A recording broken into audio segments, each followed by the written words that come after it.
సాత్వికము అనేది ఆత్మఫలాలలో ఒకటి. ఆత్మఫలములో ప్రతి ఒక్కటి ఒకదానికొకటి సంబంధం కలిగి ఉంటాయి. ఒక మనిషి యొక్క గుణగణాలు ఆ మనిషిని ప్రముఖునిగా చేస్తాయి. చాలా మంది అబద్ధమాడరు, దొంగతనం చేయరు, వ్యభిచారం చేయరు, త్రాగడం, జూదము ఇలాంటివేవీ లేకుండా చాలా మంచిగా మర్యాదగానే జీవిస్తూ ఉంటారు. కానీ వారికి విపరీతమైన కోపం ఉండి ఉండవచ్చు. భూమి మీదనున్న వారందరిలో మిక్కిలి సాత్వికుడు అని దేవుడైన యెహోవా మోషే గురించి సాక్ష్యమిచ్చాడు కదా.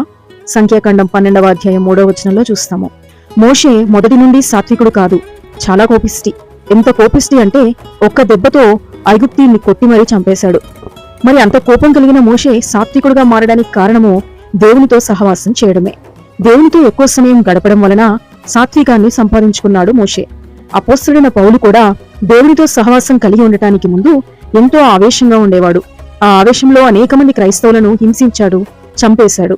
దేవునితో సహవాసం ఏర్పడిన తర్వాత మాత్రం తనను ఎవరు ఎంతగా హింసించినా కూడా ఓపిగ్గా భరించడం అలవాటు చేసుకున్నాడు. అందుకు కారణం అతనిలో ఉన్న సాత్వికమే. సాత్వికం అనేది మనుషులలో ఉన్నటువంటి ఆవేశాన్ని, కోపాన్ని చల్లబరుస్తుంది. మనుషుల మధ్యలో నివసించేటప్పుడు సాత్వికంగా ఉండటం అనేది అసాధ్యమే.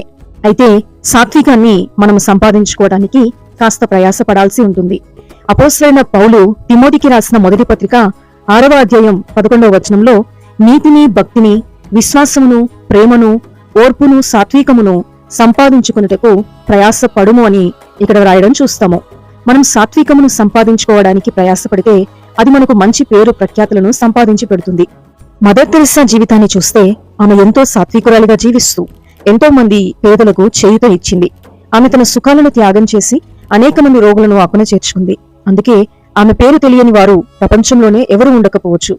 ఆమె కీర్తి భూలోకమంతా వ్యాప్తి చెందింది. ఆమెకు ఎంత పేరు ప్రఖ్యాతులు వచ్చినప్పటికీ ఆమె తన వేషాన్ని మార్చుకోలేదు, భాషను మార్చలేదు. ఎన్నో పురస్కారాలు వచ్చినప్పటికీ ఎప్పుడూ గర్వపడలేదు. గర్వము కలిగి ఉన్న వారెప్పుడూ సాత్వికులుగా ఉండలేరు. విరిగి నలిగిన హృదయం కలిగి ఈ లోకాశలను త్యాగం చేసి అన్ని విషయాలలో దీనత్వం కలిగి జీవించేవారు మాత్రమే సాత్వికులు అవ్వగలుగుతారు. మత్తయి సువార్త 11వ అధ్యాయం 29వ వచనంలో ప్రభువు ఈ మాట సెలవిస్తున్నాడు. నేను సాత్వికుడును, దీనమనస్సు గలవాడును గనక నీ మీద నా కాడి ఎత్తుకొని నా యుద్ధ నేర్చుకునుడి అని చెప్తున్నాడు. మనం యేసుతో ఉండడం ద్వారా సాత్వికమును నేర్చుకుని ఆయన కాడిని ఎత్తుకుని సాత్వికులుగా జీవిస్తే భూలోకాన్ని స్వతంత్రించుకోగలుగుతాము. అటు కృప ప్రభువు మనందరికీ దయచేయునుగాక. ప్రార్థన.